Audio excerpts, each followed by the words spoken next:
Բավականին վերջերս Կանադայի միգրացիոն ծառայությունը մերժել է տուրիստական վիզա տրամադրելը մի շատ հետաքրքիր պատճառով։ Դիմողը ներկայացրել է, որ Կանադա է այցելում 14 օր ժամանակով, սակայն չի ներկայացրել, թե որպես տուրիստ այդ 14 օրերի ընթացքում Կանադայում ինչպես է անցկացնելու իր ժամանակը, ուր է գնալու, ինչ տեսարժան վայրեր է այցելելու եւ այլն։ Շատ մարդիկ կարծում են, որ եթե դիմեն Կանադայի վիզայի համար եւ հավաքեն անհրաժեշտ բոլոր փաստաթղթերը, ապա հաստատ վիզան կտրվի։ Բայց ինչպես տեսնում ենք, իրականությունն այլ է, որի պատճառով ամեն տարի շատ մարդիկ ստանում են մերժումներ։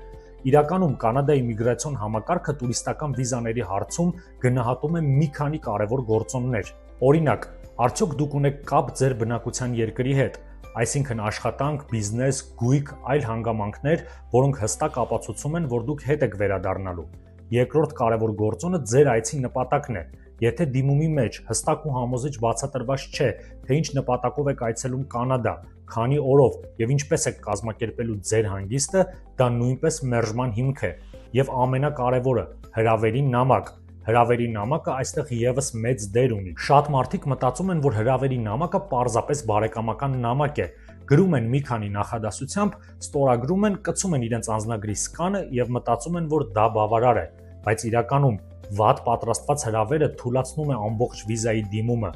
Կանադայի համար հրավերի նամակը պաշտոնական փաստաթուղթ է, որը պետք է օգնի միգրացիոն պաշտոնյային հասկանալ մի քանի կարևոր գործոններ։ Եթե դուք նույնպես ցանկանում եք դիմել Կանադայի տուրիստական վիզայի համար կամ ցանկանում եք պատրաստել ճիշտ հրավերի նամակ, կարող եք կապվել ինձ հետ կամ գրել անձնական հաղորդագրություն։ Հիշեցնում եմ, Yerevan Consultant Partners-ը տրամադրում է Կանադայի ճանապարհորդական վիզայի հետ կապված մասնագիտական աջակցություն, ներառյալ փաստաթղթերի պատրաստում, ուղղորդում եւ խորհրդատվություն։ Մի մոռացեք հետևել ինձ սոցիալական հարթակներում եւ բաժանորդագրվել մեր YouTube-յան ալիքին։ Կհանդիպենք։